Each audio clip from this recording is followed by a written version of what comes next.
Oh, well, everybody know who I want next. I want Terrence Crawford next. You're going to make that happen? Huh? You're going to make that happen? Oh, definitely. That's the fight that I want. That's the fight everybody else want. Like I said, I'm going to get these straps and I'm going to go over there and take his shit too. All right. Errol, congratulations. Terrific fight this evening. Thank you, man. Down. Strap season. I know what time it is, baby. Terrence, I'm coming for that motherfucking belt. All right.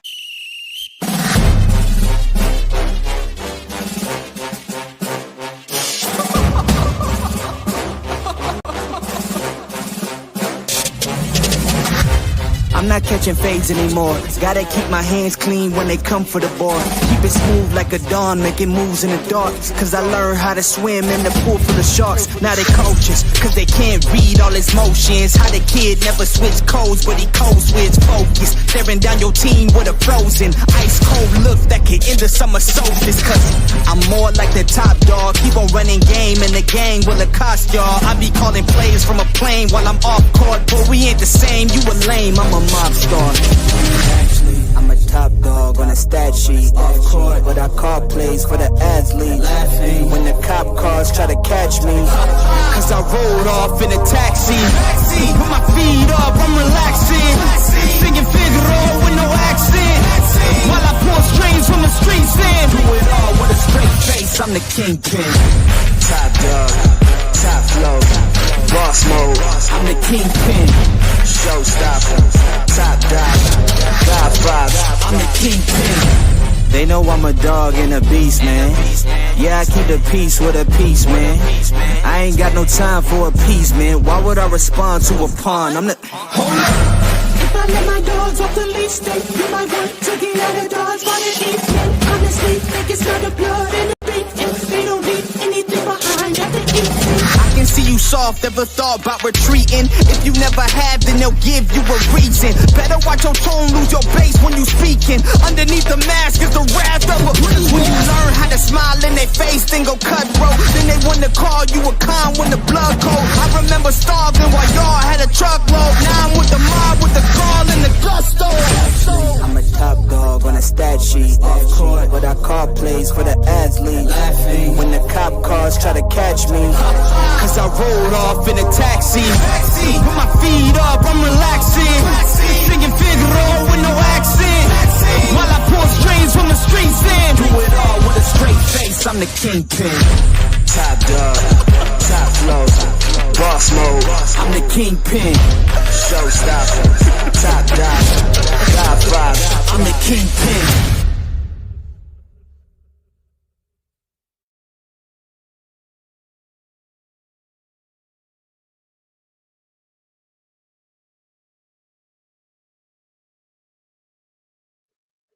What's good, everybody? What's happening? Let's see. Wouldn't let me click in there for a second. What's happening? What's going on, man? It is fight day. Y'all know what it is. God damn it. You know, we got Erickson Lubin versus Vergil Ortiz Jr., man. I'm already hyped, man, because y'all know what's going on, AJ. What's happening, bro, AJ? Hey, man, long time no see, AJ. What's going on? Welcome back, bro. Yes, sir. Yes, sir. This is gonna be the shit, man. This is gonna be the one. Um, man, anytime we have good competitive fights like this, and it's rare in between. You know what I'm saying? It's like this is one of them fights where you can't really complain about nothing because both guys are kind of evenly skilled. To me, it's a 50-50 fight. You know what I'm saying? Because you can't really put Vergil Ortiz, you know what I'm saying, on a higher level then I mean you can, but it's their skills are kind of close. You see what I'm saying? Like, cause you know Vergil Ortiz can fight. Erickson Lubin can fight. Um, but their skill set is just it's at a high level, and they both have different attributes that what they excel in. But at the same time, people tend to put the power of Vergil Ortiz and his intensity and his durability, and you kind of can question the durability part, right? You can question that because we've seen him drop a couple of times, and he's not a juggernaut, right? He's not a juggernaut where he's like, you hit him and like a triple G, like when motherfuckers used to hit triple G, and he could take a punch. He had a granite chin, right? Vergil Ortiz, he could be hurt. So that's why you can't like just give it all to Vergil to me. And on the other side, Erickson Lubin, he got a suspect jaw, a suspect chin. So to me, it kind of makes them 50-50, right? That's why it's so intriguing because they're so close. Both of them got weaknesses and both of them got strengths, you know what I'm saying? And Erickson Lubin, he's just an excellent boxer, man. I mean, the boy really can box his ass off. He really can box his ass off. It's just that I just think when he's in the top fights, he just makes some bad choices, you know what I'm saying? And he just gets himself in too deep, like he did with Fundora, right? And he just made a bad decision, you know what I'm saying, to try to fight that man, you know what I'm saying? Straight up. I mean, he makes decisions that make him lose the fight. You know what I'm saying? I understand. I pretty much understand with Jamel Charlo, what happened in that case, because he was just inexperienced. You know what I'm saying? He was just young, dumb, and just full of it, right? And he was just talking mad shit. He thought that he was on another level, and then he found out that he wasn't on another level. That he actually made a mistake that cost him the fight. Yes, sir. Oh yes, no doubt. Yeah, I'm back, AJ. Once these fights got cranked up, and I'll tell you, it was the Vergil Ortiz fights that really brought me back. Because I saw Vergil Ortiz Jr. fight Madronov, and then I saw them fight Boca. I was like, what the hell is going on? Look like boxing is getting back on track. You know what I'm saying? And see, he fought both of them, you know what I'm saying, in the same division, fought them back to back. I said, man, this is what I'm talking about. All that waiting and all that, trying to cherry pick stuff. I don't want to see that. We be waiting 1 and 2 years to waiting for Shakur Stevenson and Devin Haney to fight, or we'll be, you know what I'm saying? We'll be waiting all these damn years just to see that these guys been around for 10 years and haven't fought each other. You know what I'm saying? That's a bunch of bullshit. That kills the spirit of boxing. It gets to a point where you don't want to see them fight. It's like just get the hell on out of the sport. And I'm already hearing Shakur Stevenson say he don't want to be, have brain damage and all this stuff. I say, bro, if you're already thinking like that, I mean, bro, you don't even take no punishment like that. So what's going on, Doc Kent? So you really don't have a cause to talk like that. So, I mean, I understand what he's saying. He's not fighting 2 or 3 fights a year. You had fighters way back in the day used to fight, saying 5, 6 times a year, right? And when you go back in the older days, it was even more days than that. So you know what I'm saying? So I mean, fighting during the year, right? So to hear this breed of or this era of fighter, talk like they don't want to get brain damage, bro. Y'all don't fight near enough to get any kind of damage. And Shakur Stevenson definitely with his style, he's never going to get damaged, right?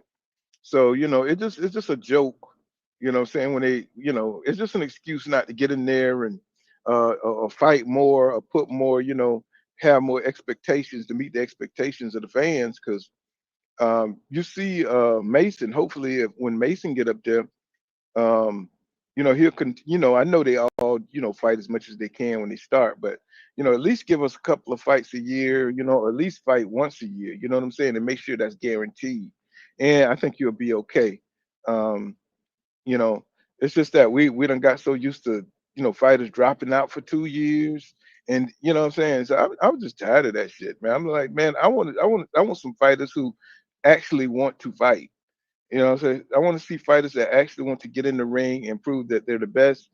And I know that sounds like a cliche, but that's how they get you, man. That's how they have us, man. They have us out here, and then they don't give a damn about the support that we give them. So we be out here, making videos and selling their fights and promoting their fights and stuff. You know what I'm saying? And they don't even give a damn.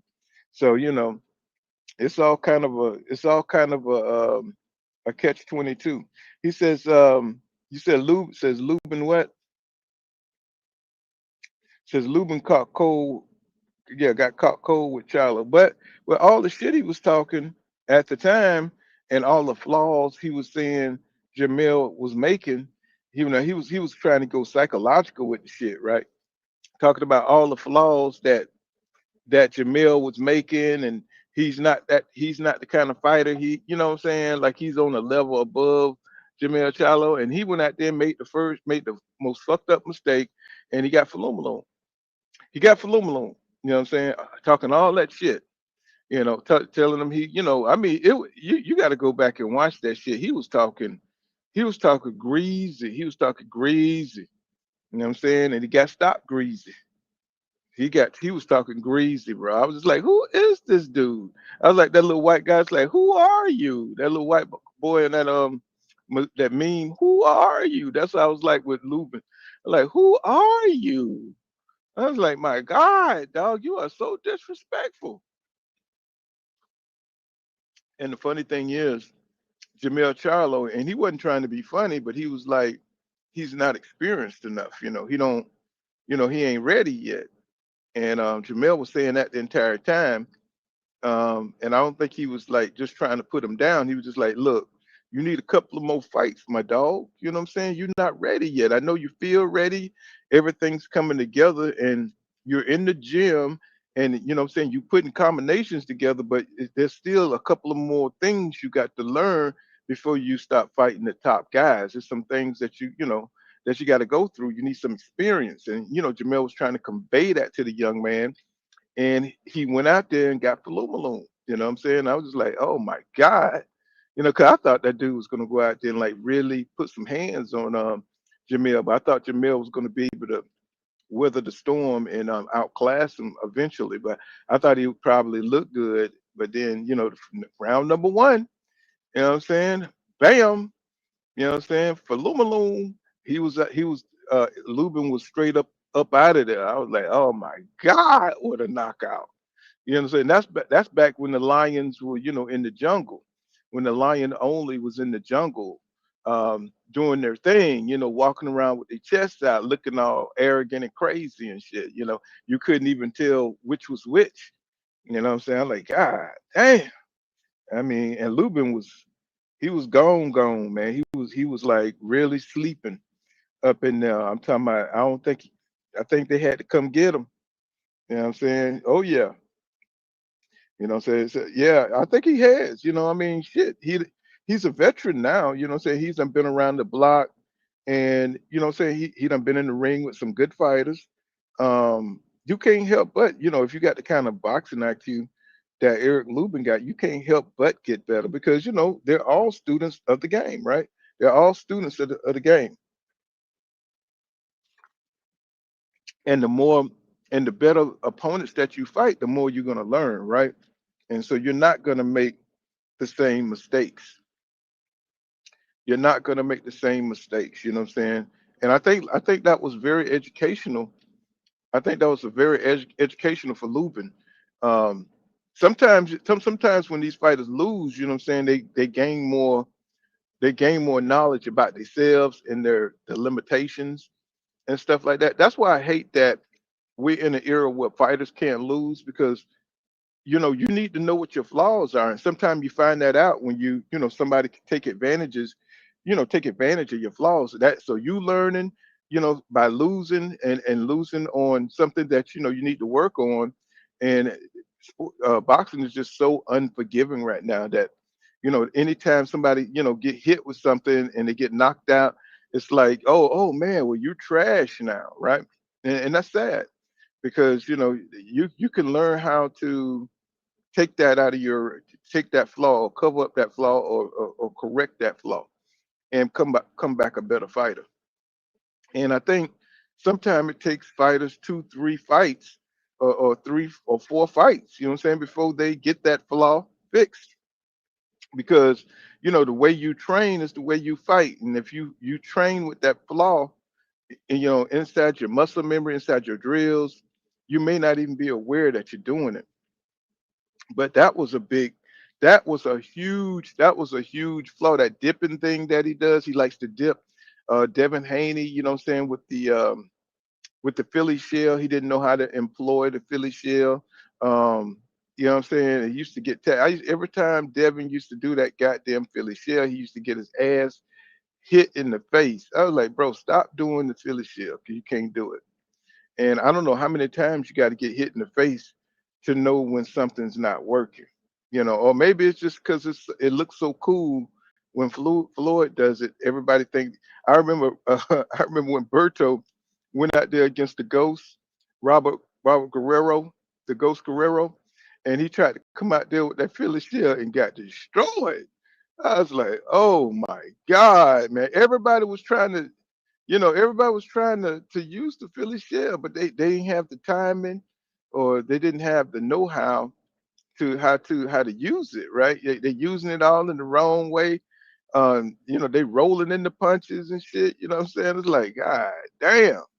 It's like that Philly shell, you got to know how to use it. What's going on, light skin business up in the building, the 300 trickling in.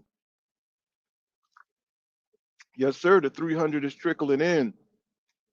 So yeah, everybody was. It was a point in time where everybody was trying to use Floyd Philly shell, and bruh, that shit did not work. Everybody was getting destroyed because only Floyd got that timing down. You know what I'm saying? Only he knows how to transition into that shit. You know what I'm saying? Off the ropes. You know what I'm saying? Now Floyd, you know what I'm saying? He knows how to use it offensively. Going forward, but it takes years to be able to move with that Philly shell without getting fucked up. And you know what I'm saying? I love, and for years Floyd's been fighting like that. So what I'm saying, he's got a special relationship with that move, and it looks cool, but you got to know what the hell you're doing. Is all I'm saying. You got to know what you're doing. How when to retreat, when to employ that shit, at what range, and what I'm saying, Devin had to get that shit out of his arsenal because he couldn't do it. And what I'm saying, it's like Lubin had to get his flaws fixed. Doing the little dipping thing, he had to get it fixed, man. Don't be doing that shit in fights.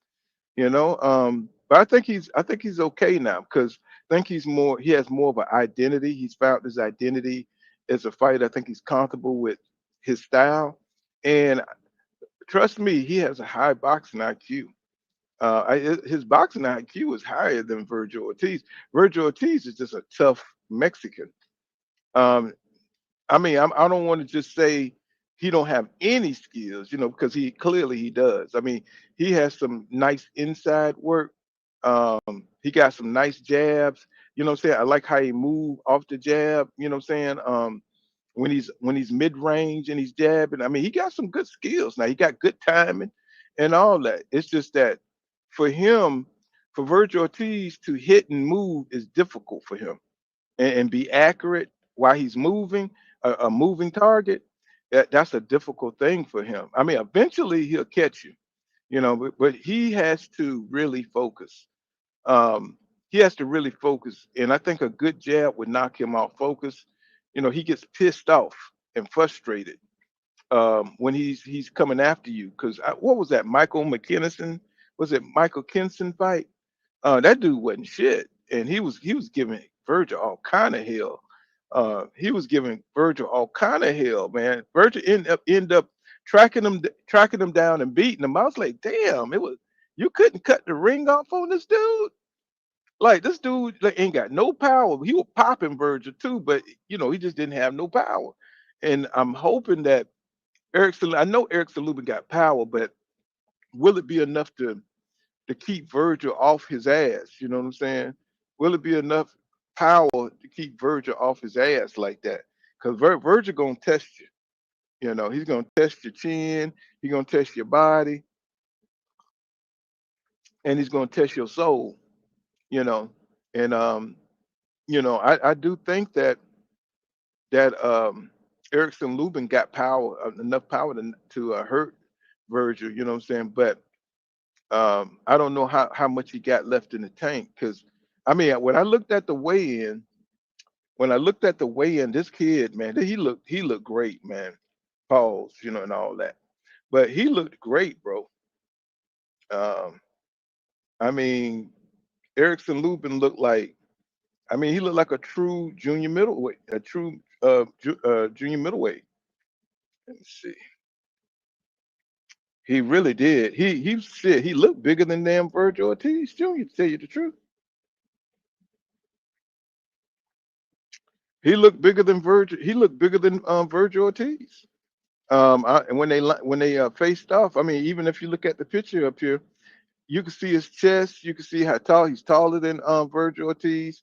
I forgot. I didn't look at the reach, but I'm pretty sure he probably got the reach over Vergil Ortiz too. So it's going to be. This is a pretty even fight, which is why this is going to be so good.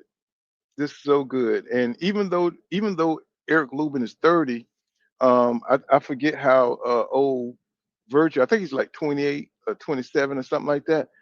They still kind of in their prime. So you know what I'm saying. Erickson Lubin is not over the hill. So we getting a good battle here. You know what I'm saying. 30 is not. He's not so far into his 30 where it's going to slow him down. The only thing you could say is that Eric has a lot of battle rust.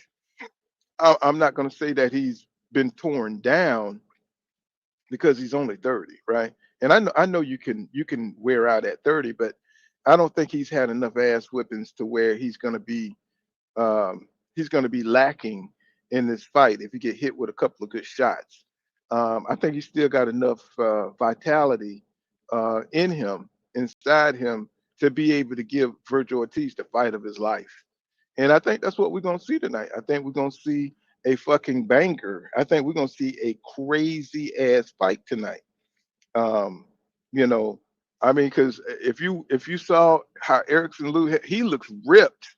He looked like he has been putting in some hard work. He looked like he's been running. He's been doing, you know, what I'm saying, conditioning his body, and Vergil Ortiz too. So I want to congratulate both of these guys on working hard and getting in fit shape, you know what I'm saying, to go 12 rounds, right? And it's sad that we got to do that because fighters just used to do that, right? They just used to get in shape and you ain't have to worry about that shit, right? You know what I'm saying? You ain't have to worry about a fighter if he's gonna come in shape or be overweight and all this shit. These two guys are professional, right? They're not gonna miss the opportunity, what I'm saying, to promote their names and try to be the best, and that's why I like these two fighters. Vergil is definitely come from that old school where he don't give a damn who he fights. And Erickson Lubin is definitely a dangerous dude. Even though his name don't resonate with a lot of people, he's in excellent shape, man. I say, man, I think he wants this fight. And I'm talking about like on some, he went the extra mile. He ran the extra mile. What I'm saying, he sparred that extra round. That's what it looked like to me for Eric Lubin. And of course, this is a do or die situation for Eric Lubin because he has lost a couple of fights, right? And I'm not saying that those fights were not they weren't to bums. You know what I'm saying? They were to there was some. I mean, shit. The current WBC champion is Sebastian Fedora, and he's undefeated. So if you lose to him, it ain't no shame in your game, right? And that was a hell of a fight. Fedora had to come off the mat to get it out the mud to beat Erickson Lubin.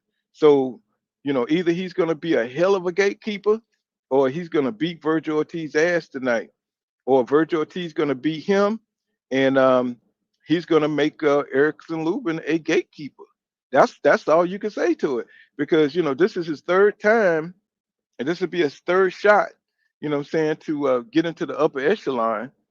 What I'm saying, unless he gets lucky and beat like a what's his name, Madronov, or he beats a Bokachuk, he's going to have to go through those two to probably try to get back on track if he loses this fight. But he would have to fight the top tier level guys. Of course, they're going to drop him probably out the top 10 if he loses this fight, which to me would put him on that journeyman path. You know what I'm saying? How, yeah, he good, but he just can't beat the top guys, right? Type thing. So that make him a journeyman. even though the boy is he's got skills, he's got talent. He kind of reminds me of Tony Harris, on the level of a Tony Harris, but he don't, because Tony Harris had, y'all remember Tony Harris that fought Jamel Charlo. Remember how good he was when he fought Jamel Charlo? I mean, he was giving Jamel Charlo that work. I mean, he was hell with the extra. The motherfucker got like an 83-inch reach. The motherfucker reach is ridiculous, and his timing, what I'm saying, his boxing abilities was just, was awesome. And but he had issues with his body, with his stamina. That was the only thing about Tony Harris. But Tony Harris's skills was superb. As far as his offense, his defense wasn't all that. You know what I'm saying? But his offense was excellent, and that kind of reminds me of Lubin a lot. You know what I'm saying? He don't have the Lubin don't have the reach, the crazy ass reach that Tony Harris had, but he's definitely got the mentality of a Tony Harrison. He's definitely an elite level fighter. And then, Tony Harrison liked to talk shit. You know what I'm saying? The way Tony Harrison used to talk that shit, I used to love that. So I used to love it.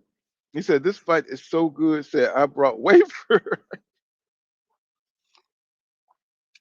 I'm trying to tell y'all, this is a six-pack of beer for the boxing insiders. You know what I'm saying? For everybody who been waiting for a competitive fight, everybody who's been waiting to see, two guys who's young enough to get it in, what I'm saying, and be competitive.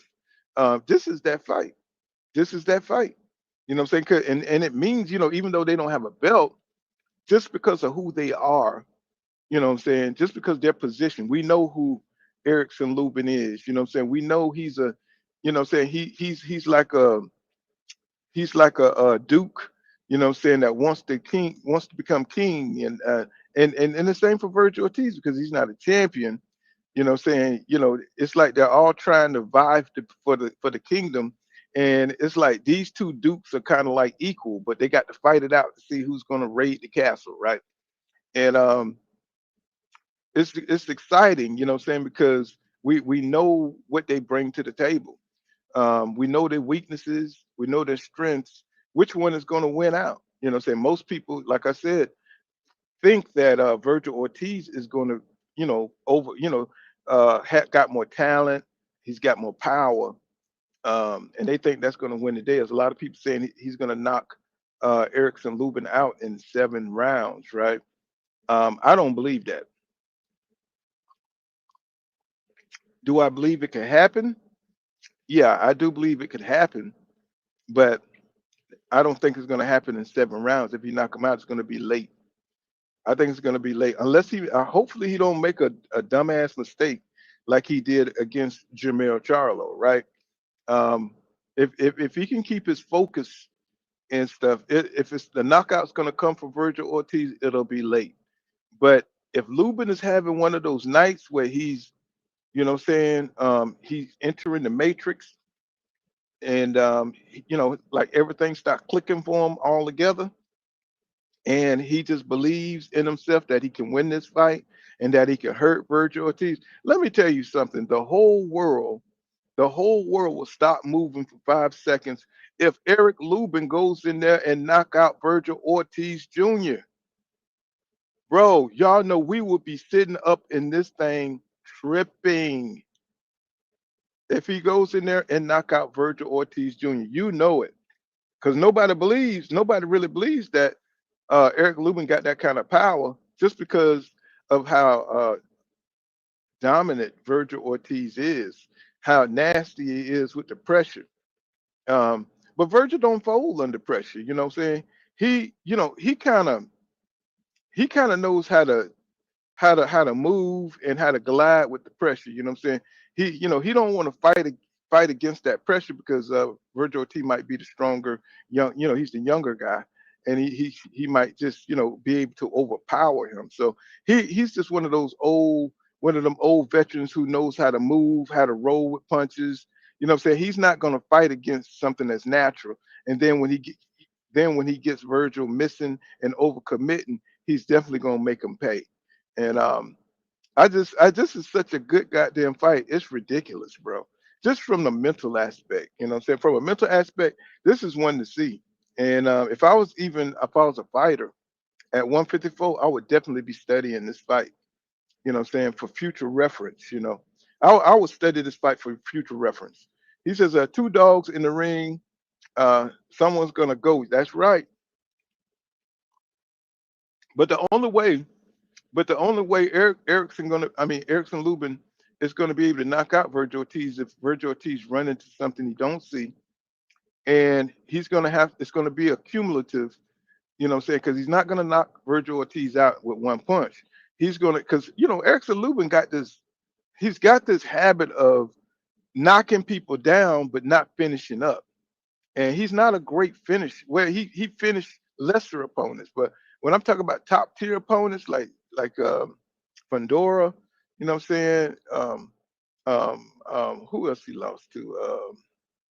Jamel. Well, you can't say Jamel Charlo, but when he knocks people down, he tends to give them the opportunity to get back into the fight, right? So he's gonna have to correct that tonight, because if he get Vergil Ortiz hurt, he's gonna have to finish him, man. Because of course Vergil Ortiz, he got that surge back. You know, he says, I would like to see Lubin win. Said he's a warrior. He needs to win a belt. He deserves one win, right? Yeah, I mean, it don't matter to me either or, um, because I like Vergil Ortiz Jr. too. Um, you know, my wife, what I'm saying, she's from Texas, and what I'm saying, and since I've come to Texas, I've become a Texan. What I'm saying, yeehaw. What I'm saying, Earl Spence Jr., goddamn, Vergil Ortiz Jr. What I'm saying, I'm in Texas now. Goddamn it, I'm eating cornbread, nigga. You know what I'm saying? I am down here eating cornbread with the Texans.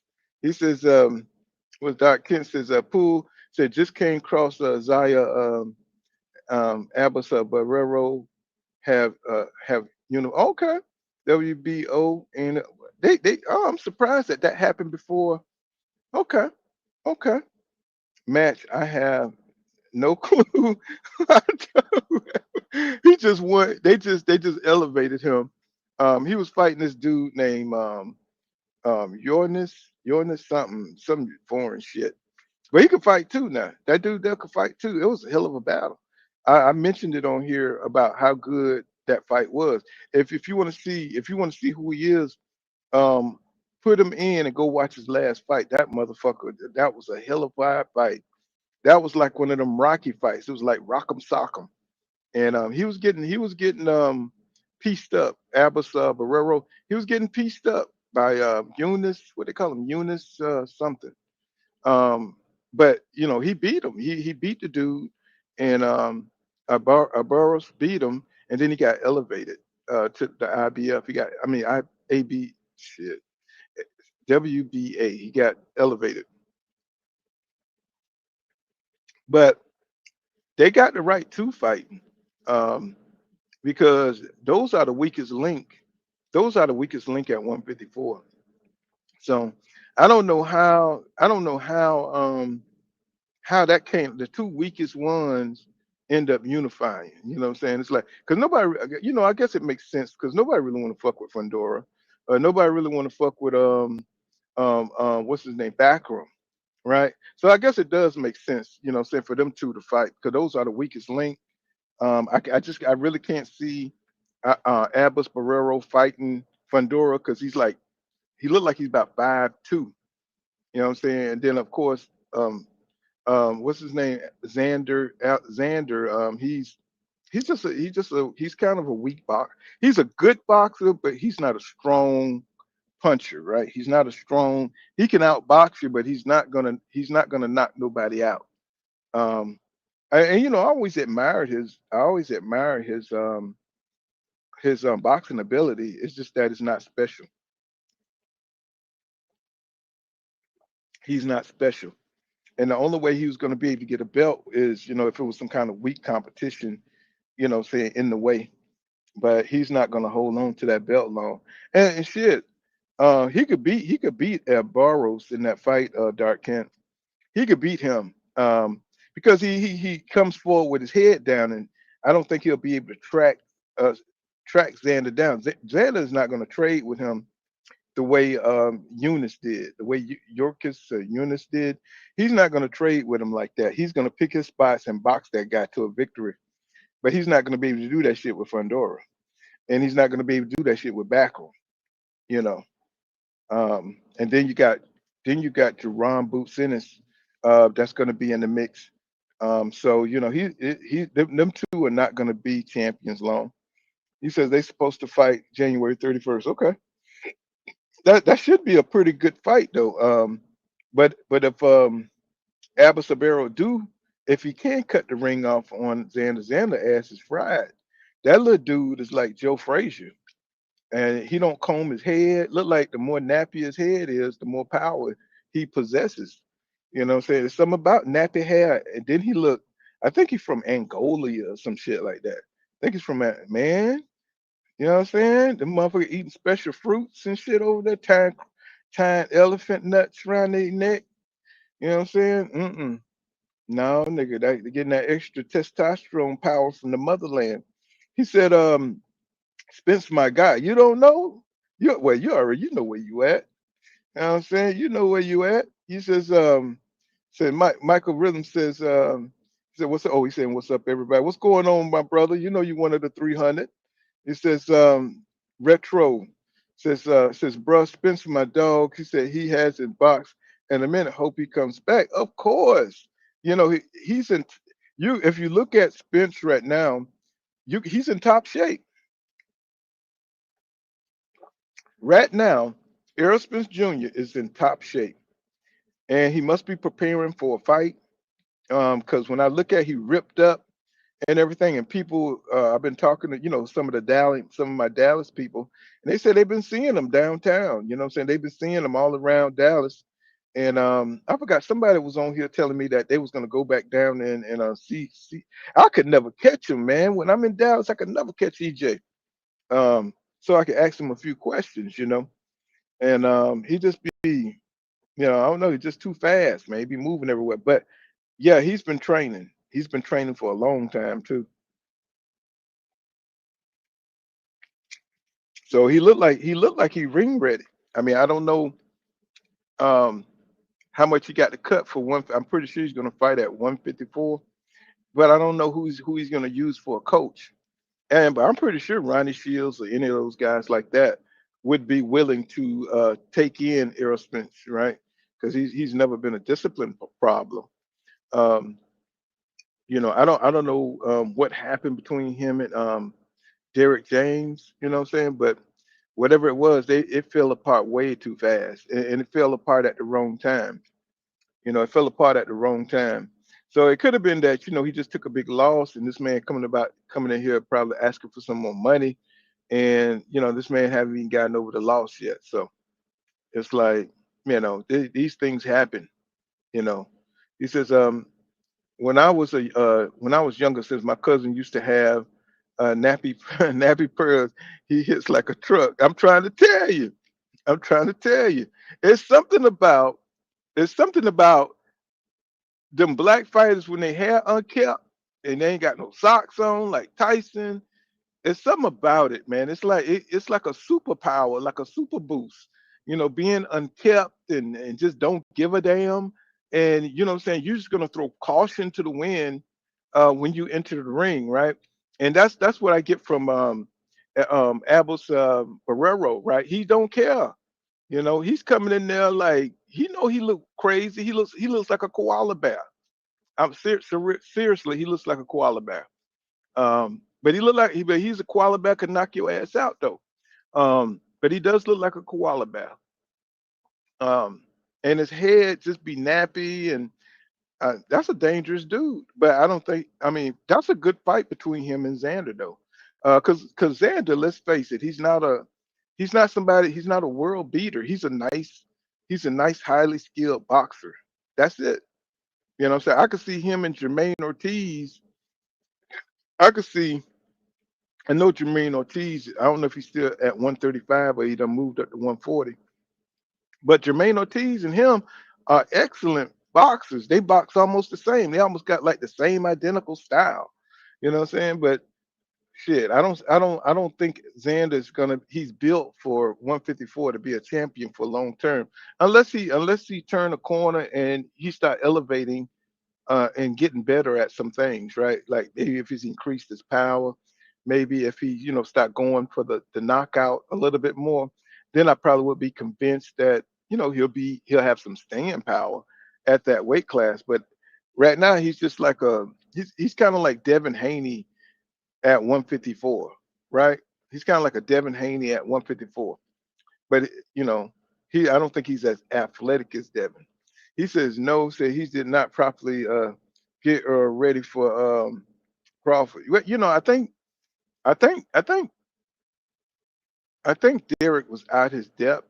I don't think because I was like, because you could see the wrinkles in Crawford game, and then not giving Errol Spence Jr. the advice to take a tune-up. He should have fought Thurman. Um, he should have fought Thurman. But see, we don't know. This is one thing. We don't know where Errol Spence Jr. health really was because I've seen him so many times put out these cryptic, like little things where he's not the same. Saying that he's not the same. And that really pissed me off because I did not want to hear that he's not the same. But I saw him in interviews before he fought Crawford, kind of putting it out there that he's not the same. And maybe he didn't take the Keith Thurman fight because he probably would have lost. That's what I'm thinking, y'all, because I don't think EJ was 100% anymore. I think he was in decline since he was in that car accident. I don't think we know how much it took out of him, even though he was able to win some fights. But look how close those fights were. And I think every fight, maybe he just understood that he was deteriorating a little bit more. And maybe that's why he didn't take those tune-ups because he didn't have that many more fights in him. And I think he knew something because the way he was talking and the way he was talking about generational wealth all of a sudden, and his talk, his tone of his speech was changing. He wasn't, just the dominant dude, the big fish. What I'm saying, he wasn't doing the strap season thing as hard as he used to, and so I think he just knew that his body couldn't take it. And I saw Floyd, and I kind of compare it to when Floyd said that after he fought Mitchell, he said his body was destroyed. He said he couldn't fight like Pretty Boy Floyd anymore. And I think because EJ fought that bulldozer style, and I think that really also helped hurry up his what I'm saying, his punch resistance and all that. I think that hurried his taking down his punch resistance because Mayweather tried to warn him that he couldn't bulldoze everybody every fight. And that Sean Porter fight, that Kell Brook fight, that Ugas fight, that Danny Garcia fight, what I'm saying, he was trying to be a bulldozer. And after the accident, what I'm saying, I think he just ran himself into the ground by the time he got to it's because if he would have fought Keith Thurman and he possibly could have lost that fight. He probably would have lost to Keith Thurman if he was in this bad of a condition. And he had done, he didn't have, what I'm saying, the vitality in his body left. He didn't have the agility. He didn't have, the fights were taken out of him. If he was to fight Thurman, he could have lost that, y'all. He might have lost that fight. You know what I'm saying? And that's probably why he didn't take it. He said, and see, Crawford would have been the biggest paycheck if you can't withstand um that kind of fight. So you're gonna take the biggest fight. You're not gonna fight a Keith Thurman. So you're gonna fight a Bud Crawford, even though he probably would have made a pretty good piece of change with Keith Thurman. He says I got the Huey Afro and the keys to the grid ain't going anywhere. So hopefully these fighters get that back. Yeah, yeah, and just to make boxing exciting again. You know what I'm saying? So, we don't be up in here, just complaining about every damn thing. He said he was downplaying Crawford's skills too much. I don't think I mean from what I saw, EJ he was like giving little hints that he wasn't the same and stuff. And I saw that on different interviews, but I overlooked it because I didn't want to believe it. I didn't want to believe it. He says Derek James is an offensive coach. Well, but he can't see the offense coming from. He got to study the offense of the other fighter.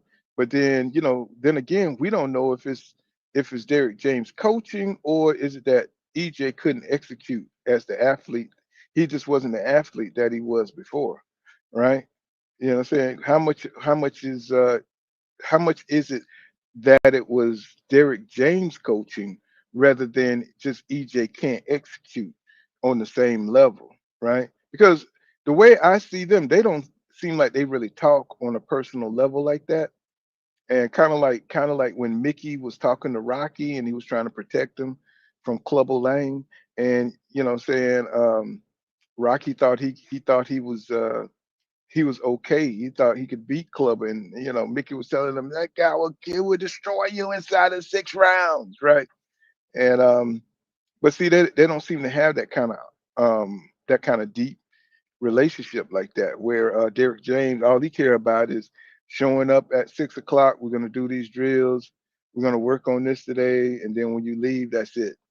And that's what I got from that's what I kind of got from watching them too.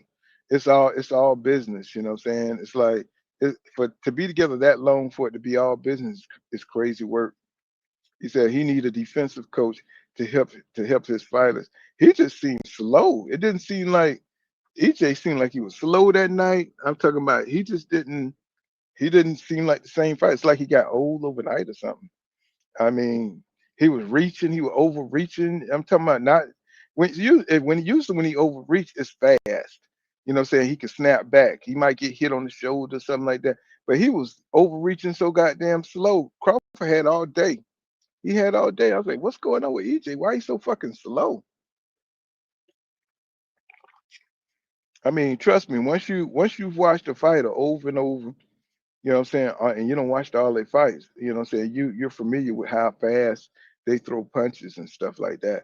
And he just seemed like he was extra, extra slow that night. He didn't seem like himself, you know. Yeah.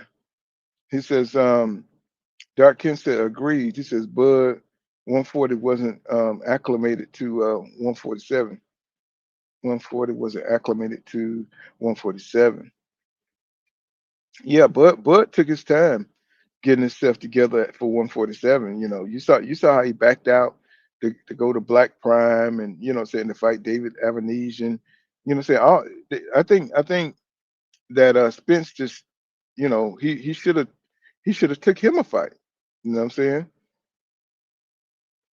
Yeah, but I don't think EJ was the same. I think Thurman could have beat him, because I don't think EJ was the same, and I think he didn't want to take that risk. Because think about it, why would you turn down an extra 4 or 5, 5, 6 million or whatever he would have got for fighting Keith Thurman, right? Why would you turn that fight down, right? You could have padded your record. I was like, I understand that Keith Thurman, say he snubs you and he didn't want to fight you, but EJ loves money. And I think EJ was just kind of broke down and he didn't want to take the risk of losing to Keith Thurman. He had done went through the division now, and I think he saw himself slowing down because he had done, trying to use that bulldozer style. Say it wears you down. And then he gets hit a lot. He gets hit a lot. So, when you getting hit a lot, it takes fights out of you. Ugas was hurting EJ to the body. Sean Porter put EJ up through there. You know what I'm saying? And see, EJ still be having he was still having those little back camps to where he's shrinking down to 147 pounds. And I just think that it all caught up with him. shrinking down to those low weight classes, doing all those quick little fat body suits, what I'm saying, not really having the stamina, not taking off the weight the right way. I just think he was done. And you saw Crawford wouldn't, he held them to 147, because EJ he wanted to get up to 154 to give himself some breathing room. And Crawford's like, the hell with that. We fighting at 147. So, I think EJ was just, his body was kaput. And I just think I think he should have just waited until they went to 154. But by then everybody was so hungry for the fight, nobody really gave a damn. Everybody just wanted to see the fight and get it over with. He says, bro, he says, honest to beat someone who's gonna have to catch him with a punch that he don't see. Of course, you know. But Eric Lubin, he's gonna have to stay on top of Vergil Ortiz. He's gonna have to stay on top of him. Just to keep it real with you. If he can't stay on top of Vergil Ortiz, he better stay boxing. He better watch his range. He better watch his range. You know what I'm saying? Because and he's gonna have to keep turning Vergil Ortiz, because Vergil Ortiz is gonna be coming forward, and he comes forward in a straight line. You know what I'm saying? So that's just the way he fights. You know. He says, oh, I'm sorry, Retro. He said he's one of them fighters that can predict stuff. I honestly believe David Benavidez type of fighter would give Bud nightmares, pressure and volume and durability. Yeah, I mean that style. I mean, because you know why? You know why that style gives those kind of fighters problems? Because he's gonna have to hurt them. You know what I'm saying? He's gonna have to hurt them to stop them. Because um, a brawler gives a boxer problems, because they have to figure out strategy, they have to figure out range, but a brawler is just all up in there sloppy, throwing you off with the timing, constantly volume punching him, saying, punches coming from all kind of angles. It's hard to calculate against that until it takes time for you to see what's going on. And a brawler is just in there trying to knock your ass out, like we remember Mayorga when he fought Vernon Forrest, and Vernon Forrest couldn't understand why he couldn't break this guy down. It's because the dude didn't know what the hell he was gonna do. The dude was just throwing punches, and he just had power. And he gave Vernon Forrest, who was a beautiful technical boxer, right? You know what I'm saying? The way he used to beat Sugar Shane Mosley, um, he just used to beat the shit out of Sugar Shane Mosley. But when it came to Mayorga, his wild ass punching, and he was fast. Now he was athletic with it too. Now don't get me wrong, but Vernon Forrest could never get that style. He was always caught off guard. That herky jerky bullshit used to give him all kind of problems, and he just couldn't do nothing with Mayorga. Even the few fights that they did give him, it was biased. I thought Mayorga won a couple, probably won all those fights. Tell you the truth, you know what I'm saying? He really won all those fights. But yeah, you're right. You putting that pressure on a technical boxer, on a counter puncher, what I'm saying, who's waiting on spots to open up. But if you continue, it's always an opening when fighters are punching, right? It's always an opening. But you still got to look out for somebody coming offensively. You got to look out for two hands, you know what I'm saying, that's constantly coming. Now Crawford is good at pairing punches, but if a fighter's got good power and speed like David Benavidez, it's going to be hard, because David can come up with the uppercuts. He can come with the overhand. He go to the body. He's got a large variety of punches Crawford would have to look out for. And then David never stops coming forward. So he could he could, even though Crawford stays in top shape, when David coming at you, I think it's a different it's a mental pressure. It's a mental pressure as well as a physical pressure, because he's slapping you with shots, and that would piss Crawford off, to get slapped with a shot. The way David slapped motherfuckers is like, that would be a hell of a fight. That'd be a hell of a fight. It's like either Crawford gonna get mad and knock David out, or David just gonna beat him into the damn ground. And that's probably what would happen because I don't think he could really hurt David Benavidez. Now that Victor Conte's gone, what I'm saying, he might as well go and take his ass on to retire. He said he was high that night. Yeah, maybe I had heard he had a rib injury or something. I'm saying that he had taken some somebody said that he had taken pain medicine or something for his ribs or something. He didn't want to cancel the fight from what I'm hearing. He said excuses, excuses, excuses. Okay. Yeah. He says Bud be comfortable in the ring at 24/7. He says one has to make him uncomfortable for 12 rounds and not get down later or get hurt is hard. Yeah, I mean, I seen him do that against Madronov. You know what I'm saying? Which was a good fight. A lot of people say that was a boring fight. I thought it was an excellent fight. He said Bud did not take no chances and really didn't take no punishment at 147. So he let the other guy punish themselves, and he fought them. You can't tell them that. You can't tell them that the way Crawford survived is by not getting into the fray when everybody was fighting each other. Of course, they say that the PBC um, matchmakers guided everybody away from him when he himself went back to top rank.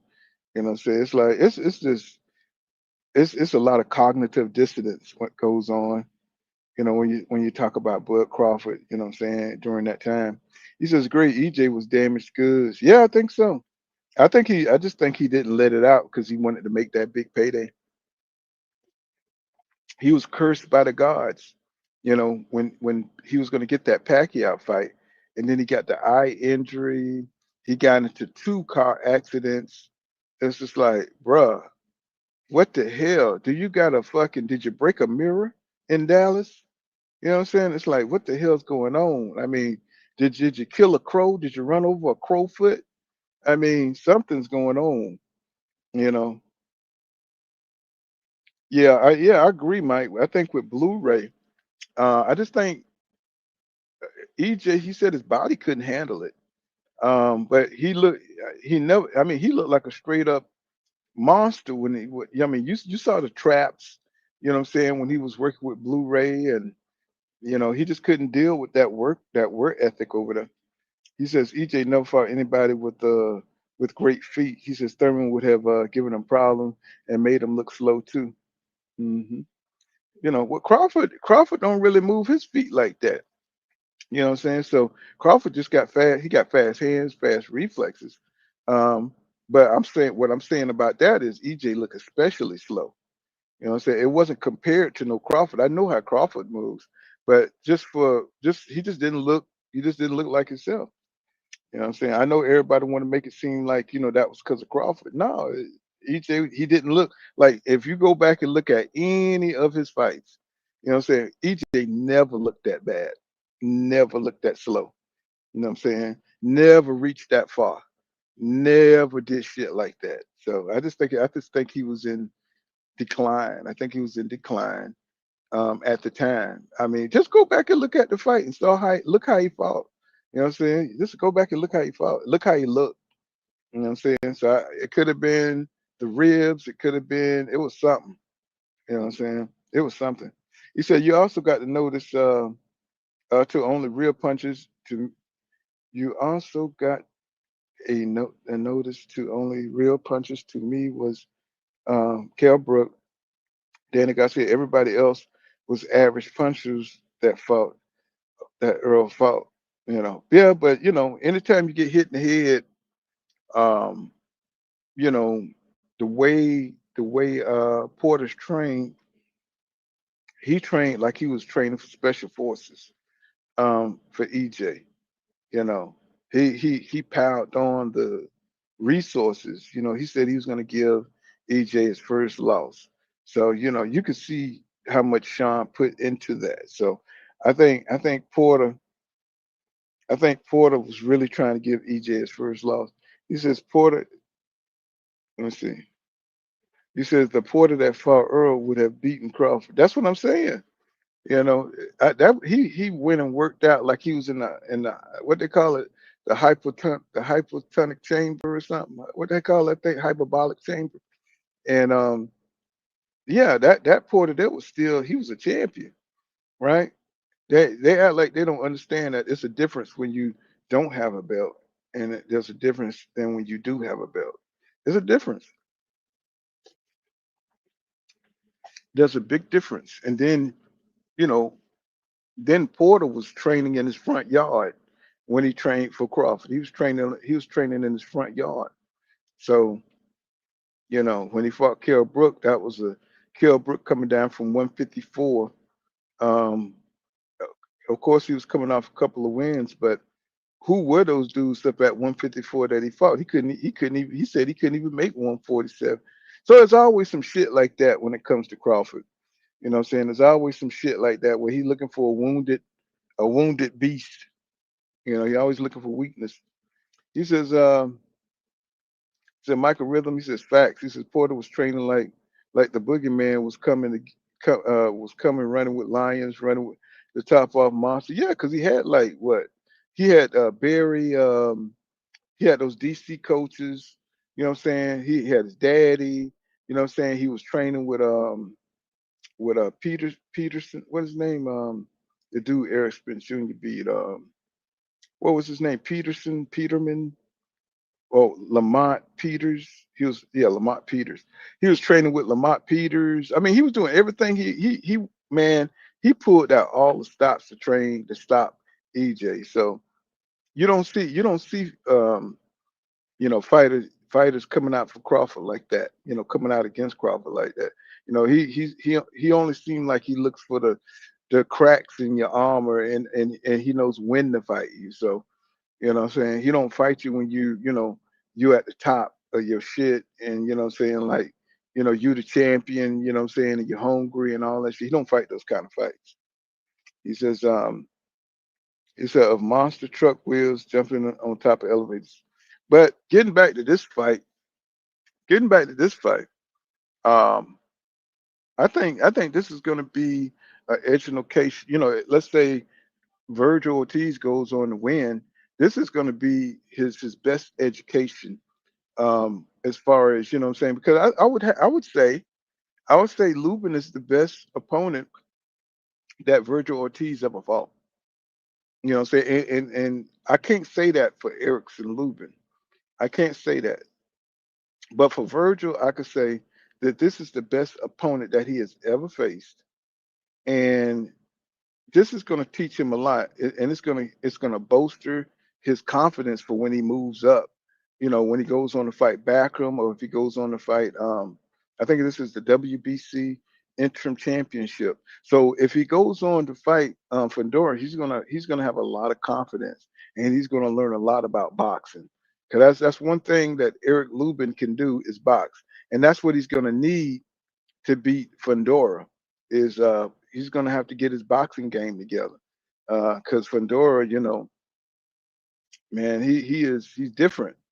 You know, the way you got to fight him, you got to box your way in, right? You can't just run into them goddamn uppercuts. You saw what happened to Lubin when Lubin was trying to dominate him and use his power. So he was able to get him down, but that was through boxing. So that was through catching him. Mendoza caught Fundora, what I'm saying, with a shot, leaping on the inside, right? Looping on the inside. So for you know, Vergil Ortiz, if he wins this, he's going to have to learn how to do that because that style he got, I don't think going to work against Fedora because Fedora jab now and gotten so good.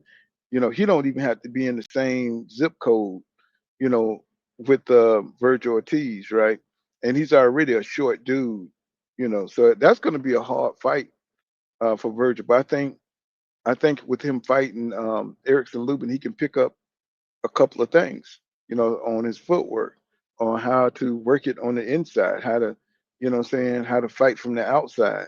I think that's what Vergil Ortiz Jr. really gonna need, what I'm saying, to be able to mix up his repertoire.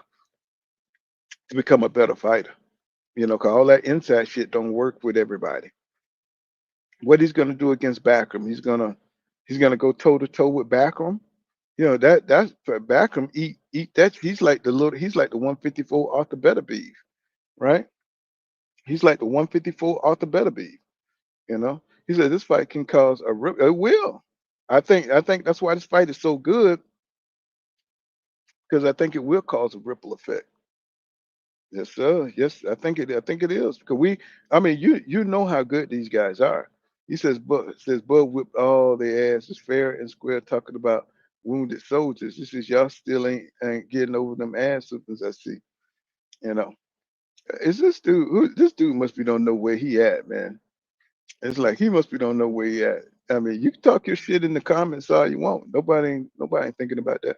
He says, he said, if I'm Lubin, he says I'm going to be the counterpuncher because I'm the better boxer. He says, if I'm Lubin, I'm going to be the counterpuncher because I'm the better boxer. Yeah, I mean, that's his best bet. But my thing is with Lubin, he will throw caution to the wind. If he think he's in control of the fight, there'll come a point in time where he start taking it to Vergil Ortiz. He's gonna, try to like stand there and trade with Vergil Ortiz, which give Vergil Ortiz Jr. a chance to clip him. You know what I'm saying? And we know Lubin can be hurt. We know Lubin can be hurt. You know what I'm saying? So we've seen him hurt, what I'm saying, in the past. Um, and once he gets hurt bad. And we know Vergil Ortiz is an excellent finisher. Um, so but I think Lubin's going to be. I think he's going to use his range. I think he's going to use his jab, and he got a beautiful jab. He's beautiful at keeping range, and I just don't think Vergil Ortiz has faced a fight of this skill set on this level. So he's so used to people trying to come through him. He's so used to people coming to him. So we got somebody that could do both. Somebody who, what I'm saying, somebody who got power too. You saw how big Lubin looked, when he stood next to Vergil Ortiz. Vergil Ortiz is not as big. You know what I'm saying? He didn't look as strong as Eric Lubin. You know what I'm saying? I mean, I'm not saying just the looks is, but he's not going to be able to just look like he won't be able to just overpower Eric Lubin without taking some shots in between those power punches. He says, he says, true. So I need Vergil to be smart, pressure, tight defense, and a lot of jazz paint. That's how he fight. That's how he's gonna do. You know what I'm saying? But hopefully, he don't underestimate underestimate Erickson Lubin. Because he do have deceptive power. He says fakes footwork. He says head to move his head back because that's gonna waste energy. He said I want Vergil to turn up at the time. Oh, he will. I'm gonna tell you that right now. He is going to turn up. He's gonna surge. He's gonna. I've never seen Vergil Ortiz not do everything Vergil Ortiz do in a fight, and I think we're gonna see some of all of it. Especially what we're gonna have to look out for, y'all. What we're gonna have to look out for is if Vergil hurt this guy. I mean, if Lubin hurt this guy. If Lubin hurt Vergil Ortiz, y'all, it's gonna be on and popping. If he hurts Vergil, or if he knocks Vergil Ortiz down, that's when Vergil Ortiz, to me, that's kind of like that Crawford effect, like where he wants to fight after you embarrass him.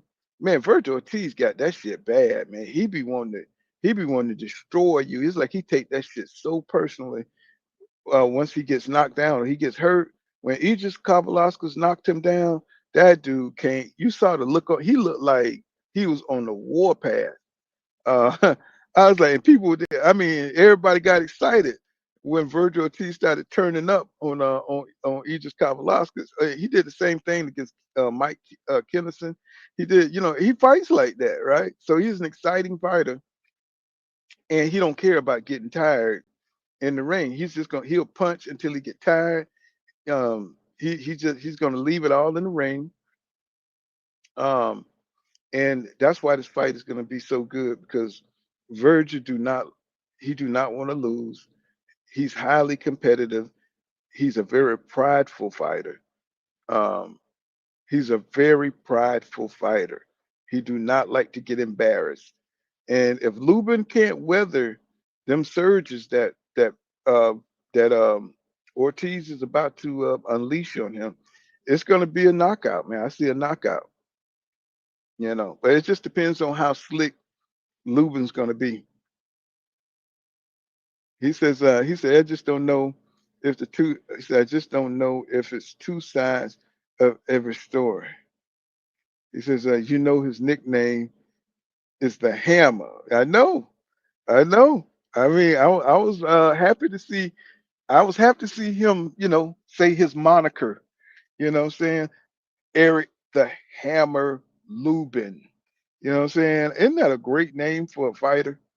Isn't that a great name? Eric the Hammer Lubin. I thought that shit was awesome. He says, bro, he says, if he KOs Vergil, that's crazy. That's what I'm trying to tell you. And that's why, the the possibility of Erickson Lubin beating Vergil Ortiz is why this fight is so good because we know it can be done. There's a path forward to victory for Erickson Lubin.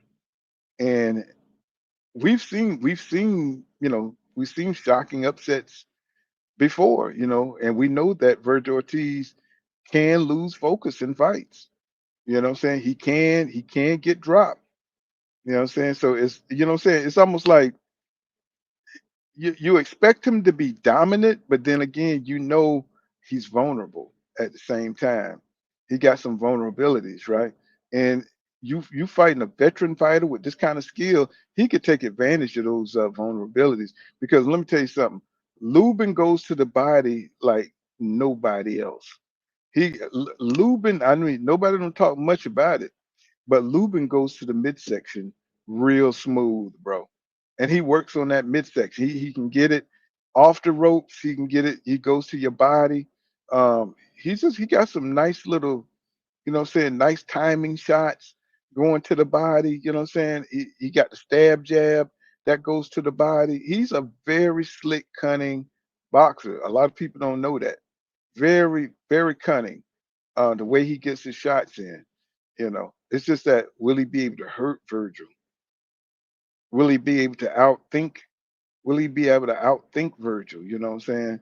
But I think Virgil's not going to be on some thinking shit. I think he's just going to go in there and just try to, overwhelm this guy. You know what I'm saying? I think he's going to just test him. He's going to test him and, come in there and, just step to him and see what he got. Yeah, that's kind of like what David Benavidez does too. David, he act like he's so cerebral at time. No, David just come in there, start slapping you around and see what the hell you're gonna do. And I think that's what Vergil is gonna do. He's gonna try to, just step to Erickson Lubin. He's gonna try to step to him and see what he got. And if he ain't got shit, that's just what it is. He says, "Yep." He says, "Lubin." He says, "Yep." He says, "Lubin a raccoon southpaw." Say he got that sneaky. You got that sneaky straight. Oh boy, I ain't finna touch that one because it's, woo man. But I know what you're saying. He hit you with some very cunning shots and some really beautiful angles. Especially when you think he's on the ropes and you think he's adverse in an adverse position. You know what I'm saying? He comes up with some great uppercuts, up shots. I mean, he got all the angles, man. He really do. It's just that I don't know. I think it was Floyd Mayweather that was saying that Eric Lubin is one of the better fighters, right? He's one of the best fighters, and I was like, man, that's awesome, man. Floyd is, raising this man up, giving him his flowers, right? And he deserves it because Lubin has really, really been around. He's been around the elite for a while, and the man only lost with a couple of fights. So, I mean, think about how much shit that EJ is getting. He only lost one fight. He only lost one fight. You know what I'm saying? He only lost one fight. And people, it's almost like he done lost six fights. Like he done lost eight fights. You know what I'm saying? Charlo, you know what I'm saying? Well, he only lost a couple of fights, and he was undisputed. So it's like we got to get boxing back. I think we need to get boxing back to the boxing heads, you know what I'm saying, to us, because we understand that, when you lose is almost a good thing so you can get better, right? And you know what to work on so you can come back stronger. If that's the kind of fighter that's happening to, right? Because sometimes a loss really destroys a fighter, right? Like when we saw Roy Jones Jr. when he lost, his first fight, it destroyed him, right? He was no more good after that. It was too far in his head. Everybody think the same thing of Devin Haney, right? They think it's the same thing. They think that, mentally he can't get over that Ryan Garcia fight, right? So, you gotta have, even though they lost one fight, it goes against their reputation. You know what I'm saying? People think they're damaged goods, you know what I'm saying? But in actuality, they only lost one fight. So we got to see them again in the ring, right? And see and kind of assess where they actually are. And see what they really looking like, right? You know what I'm saying? But they got to make sure but you also, these fighters got to take care of themselves, and they got to make sure they know exactly where they are. What's going on, Sir Iron? What's going on, bro? What's happening? So, to be able to assess where they are, EJ got to get back in the ring. And I think the perfect opponent for EJ would be Jamel Charlo, because he's been sitting out for a couple of years, right? And then, of course, the whole Texas thing. That would be a top notch fight, right? Especially, for where EJ is in his career right now. You know what I'm saying? So, but like I said, he's been spotted and he's looking like he's in top shape. So, if that tells you anything, if he done set up something with what's his name for the PBC, Al Heyman, you know what I'm saying? Maybe they got something for him. Um, for me, the Keith Thurmans and it's something about that Keith Thurman, man. It's like I always I don't know if you noticed that for the last three fights that Keith, was it three fights or two fights? I think he's supposed to have fought. First, he's supposed to have fought Jerome Booth Sinners. Then he was supposed to have fought Tim Tszyu. Then this last one he's supposed to have fought Fundora, and none of them fights worked out. So I never believed that Keith Thurman is going. When anytime he says he's going to fight somebody, I never believe it. And it's like, and I'm on record. I'm on record. Ain't nobody can say that. Yeah, you ain't know nothing. You thought they were going to fight. No, I said I see it when they get in the ring. Keith Thurman sign up for a competitive fight is bullshit. He says, "Yep." He said, "I said that yesterday. We said we can't have two great Mexicans, Virgil and David, fill those spots, win or lose type of fights." Yeah. He said, "I respect." He says, "I respect fights, win or lose." Yeah, me too. I was like, I don't think no less. I mean, bruh, anybody can whip your ass on any given day. Anybody can get their ass whipped on any given day. If you study up on it and somebody prepare for you, and somebody prepare a year for you or 2 years for you, let me tell you something. Bud Crawford has been studying EJ for a long time. Just like that. That's why he don't fight but once a year, because he be sitting there studying everybody. He be studying the people that he want to fight. While everybody else is fighting, he's sitting there studying and cherry picking who he want to fight and preparing. That's why he only fight the way he fights, right? Everybody else is just going into the next, to the next opponent or whatever. Crawford gonna sit out 2 years to fucking study you. You know what I'm saying? And break down everything. What's going on?